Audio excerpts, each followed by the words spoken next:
30대 후반 주부예요. 살면서 살림이 나아진 집은 첫째가 고생, 잘 살다가 나중에 망한 집은 막내가 고생이라고 하잖아요. 저희 시댁의 경우는 전자였어요. 노름에 빠져서 대대로 내려온 전답에 하나 남은 집까지 팔아먹고 돌아가신 시아버지 탓에 제 남편은 어려서부터 가장 노릇을 하며 고생을 했거든요.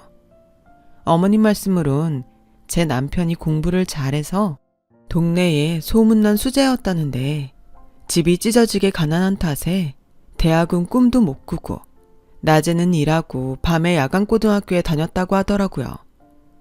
내 자식이지만 큰애는 정말 버릴 게 하나 없는 사람이다. 못난 부모 만나 어릴 때부터 굶기도 많이 굶고 이 고생 저 고생 안 해본 게 없는 애야. 애미로서 해준 것도 없고 고생만 시킨 게 마음에 걸리는구나. 살아생전에 어머님께서는 늘 이렇게 말씀하셨어요. 어머니 말 맞다나 제 남편 같은 사람도 없을 거예요. 성실하고 자상한 데다 어려운 사람을 보고 그냥 넘기는 적이 없는 사람이죠. 의경으로 제대하고 경찰이 된 남편은 동네 파출소에 있을 때도 사비를 털어 독거노인과 부르청소년을 돕곤 했어요. 쉬는 날에도 몸이 불편한 동네 어른들 찾아뵙느라 휴일도 반납할 정도였죠. 9년 전에 어머님이 돌아가시고부터는 아예 10살 어린 동생을 맡아 키우고 대학 공부까지 시켰죠. 시동생 결혼할 때는 신혼집 구하라고 대출까지 받아 전셋집을 해주었고요. 저희 친정엄마는 이런 제 남편을 보고 오지랖이 넓다고 탓하지만 그때까지만 해도 저는 그렇게 생각 안 했어요. 부모 없이 결혼하는 동생을 생각하는 남편의 마음을 잘 아니까요. 그래서 그 뜻을 따랐던 거고요. 천성이 착한 사람이라 그 정도 일은 당연한 거라고 생각했거든요. 그런데 지금에 와서는 그때 남편을 말리지 못한 게 천추의 한이 됐네요. 왜냐고요? 바로 얼마 전 시동생이 했던 행동 때문에요. 한때 세상에 둘도 없이 우애가 깊던 남편과 시동생의 관계가 남보다 못한 사이가 된 건 불과 몇 년 전부터예요.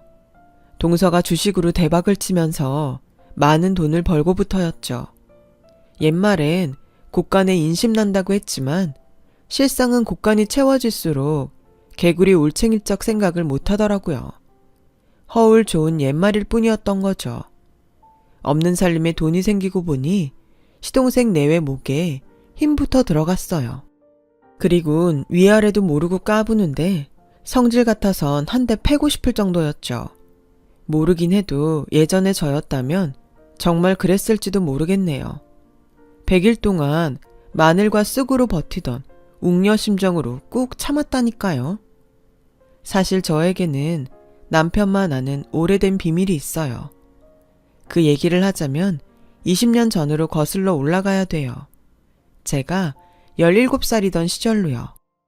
당시 저는 소위 말하는 날라리였어요. 처음부터 그랬던 건 아니고 15살 때 아빠가 돌아가시고 엄마랑 단 둘이 살게 되면서 일탈을 하게 된 거였죠. 아빠가 돌아가시고 엄마는 외롭다는 이유로 툭하면 집에 남자를 들였어요.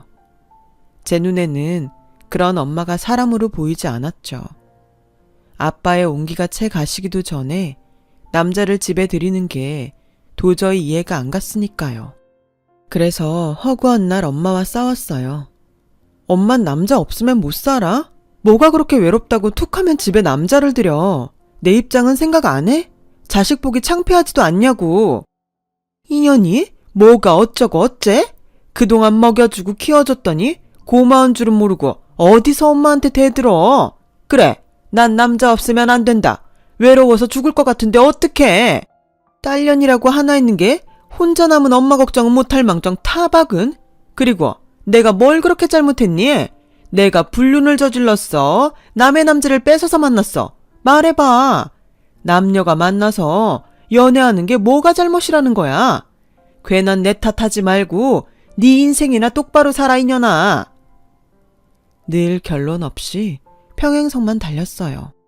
그러다 보니 서로 얼굴을 마주치는 게 불편해졌고 집에 들어가는 게 그렇게 싫었어요. 그래서 저와 비슷한 처지인 친구들과 어울리며 밤거리를 배회하게 되었죠. 나쁜 짓도 하게 되었고요.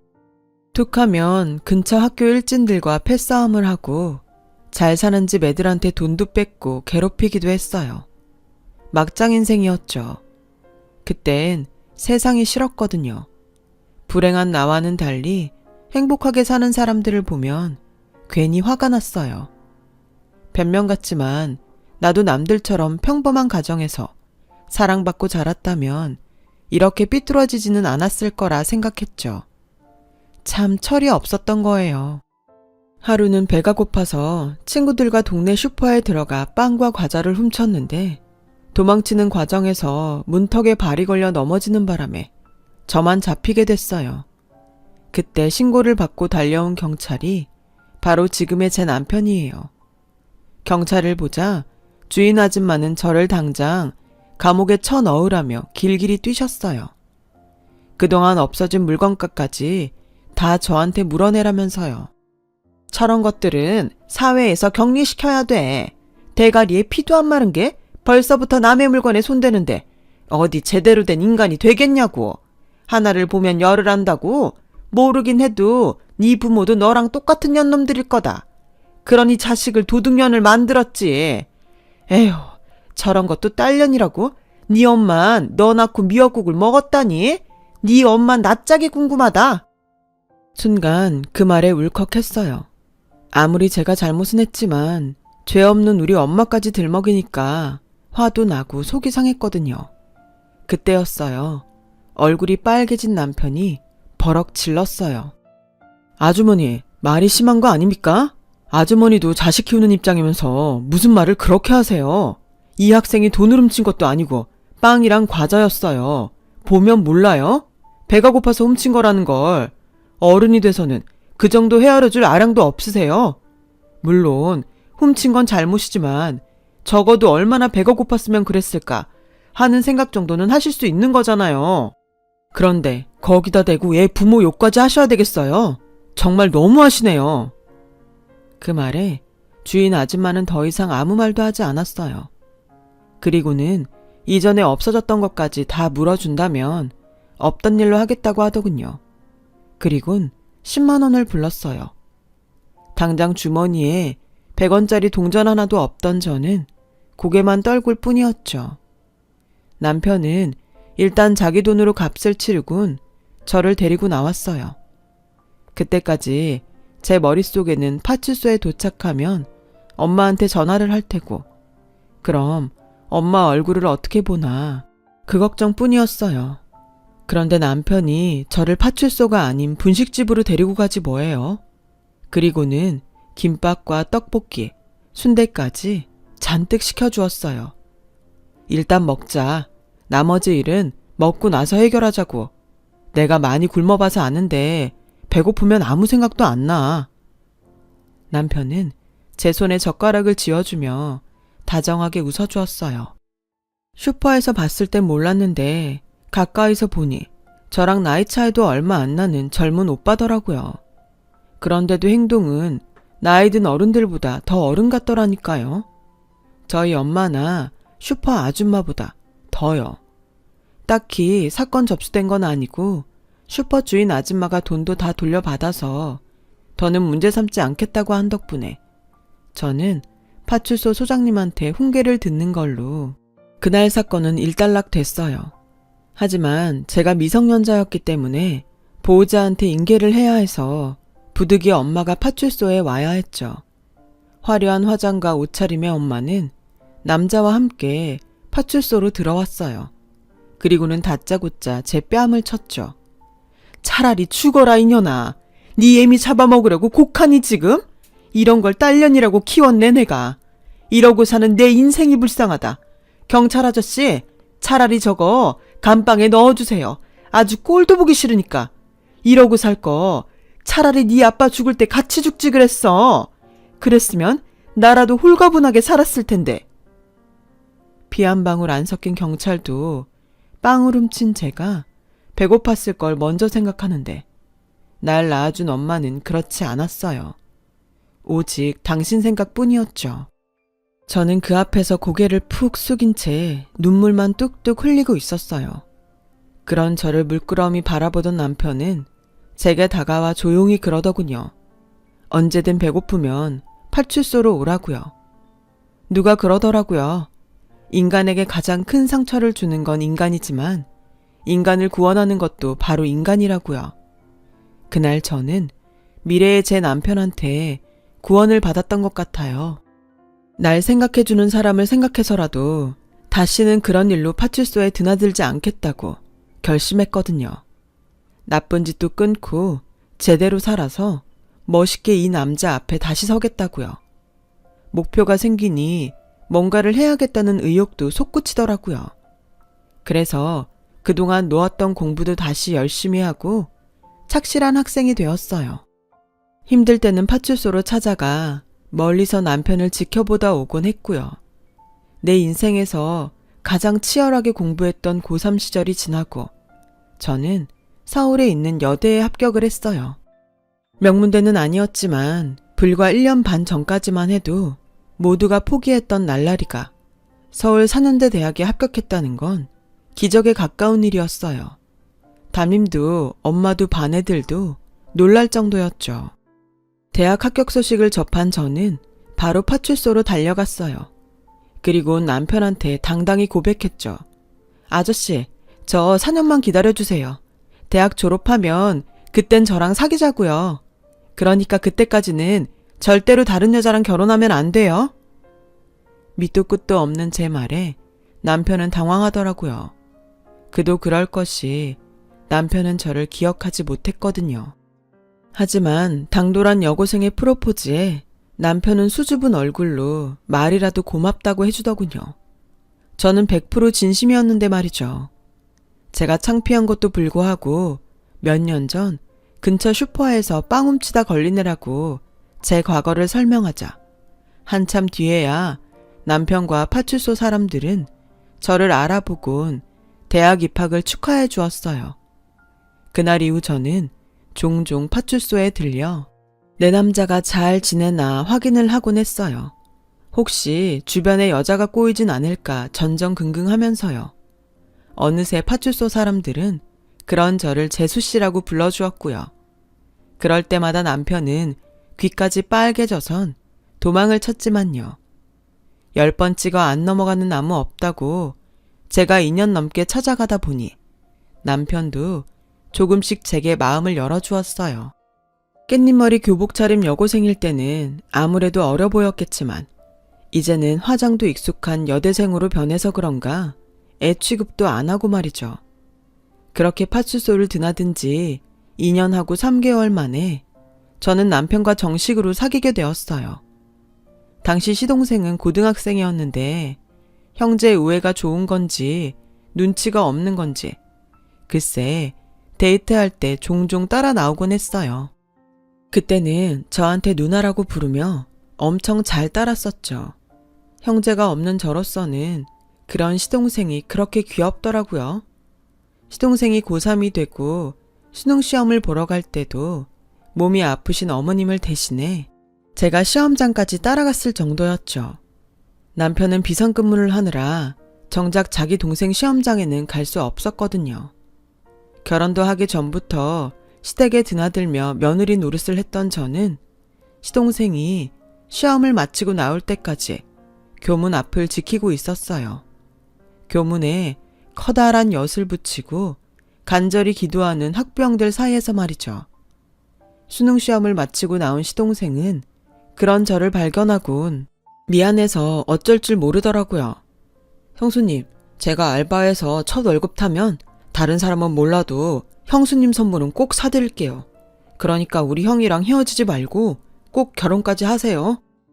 남편과 달리 넉살이 좋은 시동생은 추위에 덜덜 떨고 있던 제 손을 꼭 잡아주며 그러더라고요.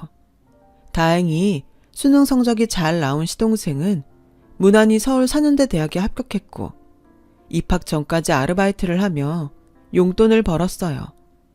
그리고는 약속했던 대로 제게 귀걸이를 선물해 주었죠. 은도 아니고 싸구려 길거리표였지만 아직도 그 귀걸이를 가지고 있을 만큼 제게는 뜻깊은 선물이었어요. 대학을 졸업한 저는 전공을 살려 교육 관련 회사에 취직을 했고 그해 가을 드디어 결혼을 하게 되었죠. 주변에선 뭐 그리 일찍 결혼을 하냐고 했지만 솔직히 친정 엄마와 사이가 안 좋았던 저는 하루라도 빨리 결혼해 집을 탈출하고 싶어서 더 서둘렀어요. 고부간의 갈등으로 고생하는 사람들도 있겠지만 제 경우는 오히려 어머님이 친정 엄마보다 편하고 좋았어요. 어린 나이에 없는 집에 시집와 고생이 많다시며 늘 제 걱정을 해주실 정도로 저희 어머님은 따뜻한 분이었거든요. 그렇게 몇 년간 시어머니의 사랑을 듬뿍 받으며 모처럼 사람 사는 것처럼 살았는데 제가 첫 애를 임신하던 그해 어머님이 갑자기 세상을 떠나셨지 뭐예요.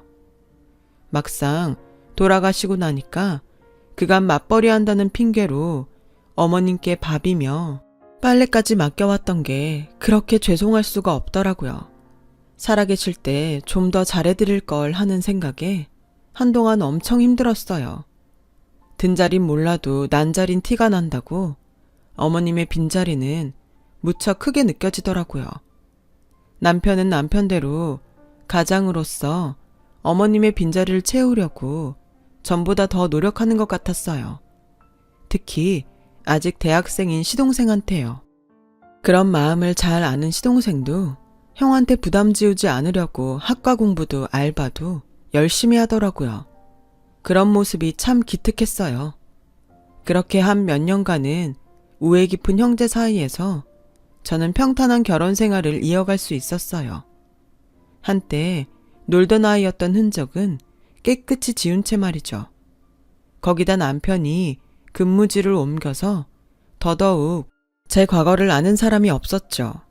그 사이 군대도 다녀오고 대학까지 졸업한 시동생은 의료기를 취급하는 중소기업에 취직해 직장 생활을 했어요. 거기서 경리과 직원이던 동서를 만나 결혼을 하게 되었고요. 둘 다 사회생활을 막 시작한 시점이라 모아놓은 돈도 없었지만 속도 위반을 하는 바람에 서둘러야 했어요.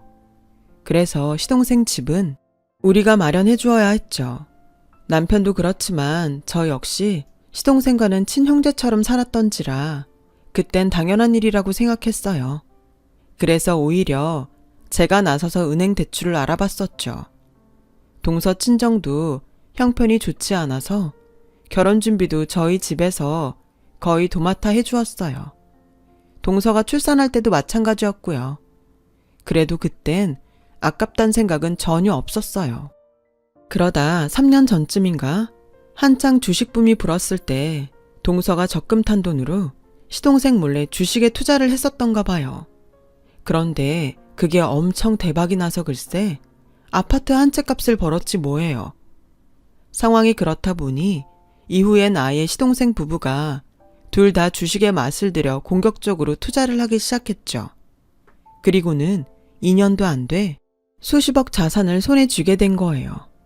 그게 불행의 시작이었죠. 돈이 좀 생기자 시동생과 동서는 둘 다 회사를 그만두고 집에서 본격적으로 주식 투자를 하기 시작했어요. 주식에 빠져본 분들은 아실 거예요. 이게 사람이 할 짓이 아니거든요. 매일 모니터에 그래프를 띄워놓고 모든 생활을 그 앞에서 하더라고요. 장이 마감되면 그제야 자고 다음 날 장이 서면 다시 모니터 앞에서 죽치고 살고 문제는 육아였죠. 아무리 돈도 좋다지만 그래도 자식은 제대로 돌봐야 하는데 둘 다 애는 뒷전이고 주식에만 빠져 살더라고요. 한 번은 김치를 전해주러 집에 갔는데 애가 곰팡이가 핀 빵을 뜯어먹고 있지 뭐예요. 제가 달려들어 빵을 뺏고는 동서를 불렀어요. 동서, 주식 투자도 좋지만 하은이 밥은 제대로 챙겨줘야지. 하마터면 곰팡이 빵을 먹을 뻔했잖아. 애 밥은 제대로 먹이고 있는 거야? 그랬더니 글쎄 제 품에 안긴 애를 뺏어가면서 그러지 뭐예요. 형님이 뭔데 나한테 훈계해요. 시어머니도 아니면서 남이사 애한테 빵을 먹이든 밥을 먹이든 신경 끄라고요. 자기가 애가 없으니까 괜히 남의 애한테 엄마 노릇하려고 들어. 동서의 말에 순간 눈물이 핑 돌았어요. 사실 저는 몇 년 전에 불임 판정을 받았거든요. 안 그래도 아이 얘기만 나오면 죄인이 되는데 그걸 잘 아는 동서가 저의 가장 아픈 부분을 꾹 찌르지 뭐해요. 서운하더라고요. 지금껏 뭘 바라고 자기들한테 잘해준 건 아니지만 그래도 이런 식으로 제게 비수를 꼽을 줄은 몰랐어요. 그래서 더 말 않고 집으로 돌아왔어요. 그런데 그날 이후 사과 전화도 한 통 없더라고요. 괘씸해서 이후론 저도 김치고 반찬이고 일절 안 해줬어요. 그런데 시동생네한테 이런 대접을 받은 게 저뿐만이 아니더라고요. 시동생도 저희 남편한테 점점 함부로 굴기 시작한 거예요. 형, 언제까지 경찰이나 하고 살 거야. 고졸경찰은 승진도 어렵다는데. 그냥 이참에 경찰 그만두고 딴 일 찾는 게 낫지 않겠어? 형 나이도 있는데 더 늦으면 이직도 힘들어. 정 일자리 없으면 내가 한번 자리 알아봐 줄까? 돈 좀 있다고 거들먹거리면서 형한테 하는 꼴이 어찌나 꼴사납던지 정말 주먹이 부르르 떨리더라고요. 그래서 제가 나서서 한마디 했죠. 도련님, 형한테 그게 무슨 말이에요? 경찰이 뭐 어때서요? 지금껏 이이가 경찰에서 번 돈으로 도련님 대학도 보내고 장가도 보냈어요. 받을 땐 말없더니 돈 좀 번다고 형 무시하는 거예요? 뭐예요? 한 번만 더 이이 앞에서 그딴 소리 하면 저 정말 가만 안 있어요. 형수, 여기서 그 얘기가 왜 나와요? 등록금이랑 전셋집 해준 거 돌려달라 그 뜻이에요? 참 치사하게. 알았어요. 그깟 돈 얼마나 한다고? 내가 2배, 아니 3배 쳐서 드릴게요. 그럼 됐죠? 더러워서 정말. 시동생은 오히려 지가 더 화를 내곤 밥을 먹다 말고 집으로 돌아갔어요. 아, 내 친동생 같았으면 당장 멱살을 잡아서 내동댕이 쳤을 텐데 시동생이라 그러지 못한 게 억울해서 한숨만 푹푹 쉬고 있는데 남편이 조용히 수저를 놓고 일어났어요. 그리고는 안방으로 들어가더군요. 그런 남편의 뒷모습을 보니 어찌나 가슴이 아프던지 저 사람이 말은 안 해도 지금 심정이 어떨지를 누구보다 잘 알겠더라고요. 그날 이후 시동생 부부는 저희 집에 발걸음을 뚝 끊었어요. 기대도 안 했지만 2배, 3배 주겠다던 돈도 감감무소식이었고요. 그러던 어느 날이었어요. 막 출근해서 업무를 시작하려는데 파출소에서 전화가 왔지 뭐예요. 네? 그이가 다쳐요? 얼마나요? 순찰을 나갔던 남편이 공사장에서 무단으로 투기한 폐자자에 걸려 넘어져 다리를 다쳤다더라고요. 남편은 한사코 집에 연락을 하지 말라고 했지만 상처가 심해서 병원에 입원을 해야 해서 연락을 했던 거죠. 저는 회사에 월차를 내고 병원으로 달려갔어요. 도착해보니 응급수술을 해야 한다며 수술 동의서에 사인을 하라고 하더라고요. 남편을 수술실에 들여보내놓고 그 앞에서 한참을 울었어요. 수술을 해도 다리 상태가 예전처럼 돌아오지는 못할 거라고 했거든요. 아직 40대 중반인데 다리를 절게 될 거라니 눈앞이 캄캄하더라고요. 누구보다 건강에 자신 있던 사람이 그런 자신의 모습을 받아들이기도 쉽지 않을 것 같아서 혹여 마음의 상처를 받지는 않을지 걱정이 됐어요. 그렇게 수술을 받은 남편은 4시간 뒤 병실로 옮겨졌어요. 늘 든든한 산처럼 느껴졌던 남편이 초췌한 모습으로 병상에 누워있는 걸 보니 자꾸 눈물이 나더라고요. 그래서 우는 모습을 남편한테 들키지 않으려고 화장실로 갔어요. 그리곤 돌아가신 어머니한테 빌었죠. 어머님, 평생 고생만 한 이 사람 다리까지 절개되면 불쌍해서 어떡해요. 어머님이 제발 도와주세요. 제가 제사도 더 열심히 지내드릴게요. 그런다고 될 일은 아니었지만 그래도 저로서는 믿을 구석이 없어서 한참을 속으로 기도를 했어요. 병실에 돌아와 보니 수술을 집도했던 의사 선생님이 와 계시더라고요. 하도 울어서 2 눈이 시뻘개진 저를 보시더니 수술이 잘 됐으니까 걱정 말라며 위로를 해주시더군요. 다행히 부위가 나쁘지 않아서 재활만 잘하면 다리를 저는 일은 없을 거라고요. 그 말에 어찌나 위안이 되던지 나도 모르게 어머님 감사합니다를 외쳤다니까요. 마취에서 깨어난 남편은 자신 다리는 생각도 않고 제 걱정부터 했어요. 놀라게 해서 미안하다고요. 뭐가 미안해? 다친 당신이 왜 미안해? 거기에 폐자재를 버린 놈들이 미안해야지. 내가 당신 태연만 해봐. 그것들 아주 가만히 안 둬. 성질을 버럭 내는 저를 보고는 그제야 남편이 빙그레 웃더군요. 수술은 잘 됐지만 재활을 해야 해서 남편은 당분간 집에서 쉬어야 했어요. 그렇게 한 달이 지난 어느 날이었어요. 퇴근해보니 시동생 내외가 집에 와 있더라고요. 형이 다쳤다고 연락을 해도 병원에 들여다보지도 않더니 그래도 걱정은 됐는지 집으로 찾아왔나 했어요. 그런데 남편과 뭔가 얘기를 나누다가 제가 들어오니 얼른 입을 닫더라고요. 내외가 제 눈치만 슬슬 살피는 게 낌새가 하도 수상해서 일부러 남편 옆에 가서 앉았어요. 무슨 얘긴데 내가 오니까 딱 그쳐요? 여보, 무슨 얘기했어? 그러자 남편은 착잡한 표정으로 제 눈을 피해 고개를 돌리더라고요. 그때였어요. 동서가 그러더군요. 이렇게 된 거 숨길 거 있나요? 따지고 보면 아주버님한테도 좋은 제안인데 다리도 다치셔서 전처럼 경찰 일하기 힘들 거 아니에요. 게다가 요즘 세상이 좀 흉흉해요. 칼에 총까지 든 범인들 잡으러 다니다 혹시 큰일이라도 당하면 어떡해요. 다리까지 성취하는데. 게다가 사람들이 경찰이라고 하면 어디 대접이나 해주나요? 짭새니 뭐니 놀리기 일쑤지. 그러니까 이참에 경찰 그만두세요. 저희가 아주버님 모실게요. 순간 귀를 의심했어요. 경찰을 그만두라는 건 그렇다 쳐도 왜 자기들이 내 남편을 모신다는 건지 이해가 안 갔거든요. 그런데 들어보니 일자리를 준다는 얘기더라고요.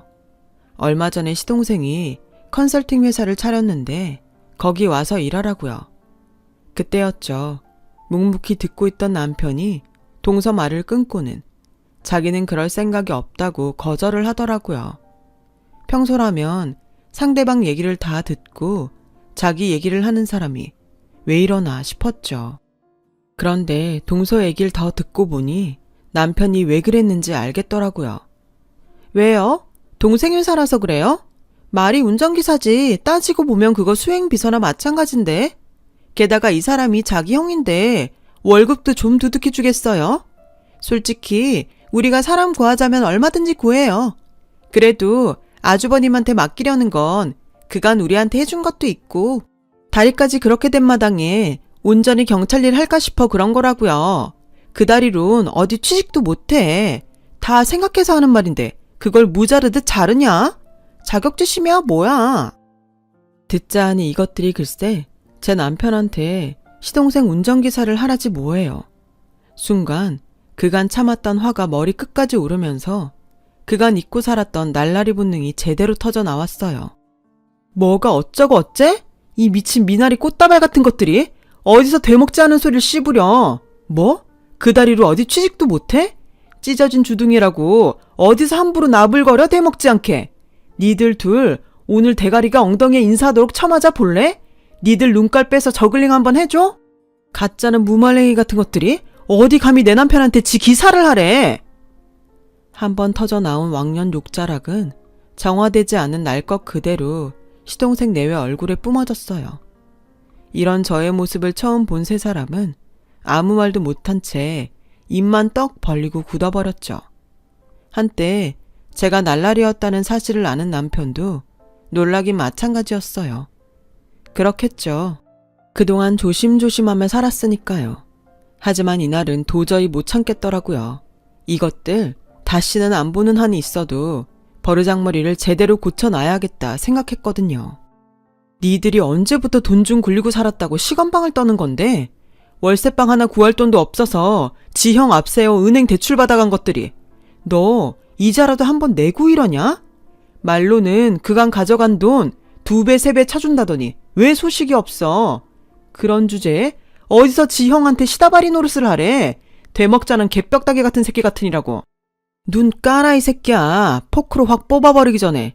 그리고 너 터진 입이라고 함부로 떠드는데 내 남편이 네 친구냐? 띠동갑돈 없는 아주버님한테 어디 건방지게 반말을 해? 넌 쌀에기 반톨만 처먹었냐? 어따 대고 반말을 섞어 죽을라고. 좋은 말 할 때 잘 들어라. 오늘 밤까지 네 학비에 신혼집 대출금, 은행 이자까지 쳐서 싹 다 보내. 동서가 경리 출신이니까 동계산은 잘 하리라 믿지만 혹여라도 계산 틀리면 내가 10원마다 강냉이 하나씩 털어줄 테니까 한치의 오차도 없이 확실해. 알았어? 성질이 잔뜩 난 저는 시동생 내외를 집에서 내쫓고 문을 걸어 잠궜어요. 그리고 몇 시간 뒤 남편 계좌로 목돈이 들어왔더라고요. 사실 이게 은행 이자를 제대로 친 건지 어쩐 건지는 잘 모르겠더라고요. 애초에 돌려받을 생각도 안 왔던 돈이니까요. 그래서 그냥 덮으려고 했는데 남편이 껄껄대며 그러더군요. 지금껏 자신이 저를 보호하고 산다고 생각했는데 오늘 보니 제가 자신의 보호자였다고 말이에요. 누가 보호자면 어때요? 살맛 떼고 사는 동안 서로 위하고 살면 되죠. 3개월간의 재활을 마친 남편은 다시 업무에 복귀했어요. 남편 말로는 아직 완쾌는 아니지만 몇 달 뒤엔 전처럼 날아다닐 수 있을 것 같다네요. 그리고 그날 이후 남편은 제가 화가 나서 얼굴이 붉어지면 제 입부터 틀어막는 버릇이 생겼어요. 말로는 제 체면을 생각해서 그런다는데 아무래도 막아야겠죠? 참, 컨설팅 사업을 시작했던 시동생은 몇 달을 못 넘기고 쫄딱 망했어요. 가지고 있던 주식이 폭락해 적자인 회사를 운영해 나갈 자금이 부족해 그랬다더군요. 화무 11홍이라고 부귀와 건세가 영원하진 않다는 걸 몰랐던 거죠. 그래서 다들 하루하루 열심히 일하며 사는 거 아니겠어요? 하루하루 열심히 살아가는 여러분들께 좋은 기운들이 가득하길 바랍니다. 지금까지 제 사연을 들어주셔서 감사드려요. 건강하세요. 여러분, 사연 댓글에 응원과 현명한 조언 부탁드려요. 좋아요와 구독은 저에게 큰 힘이 됩니다. 오늘도 좋은 일 가득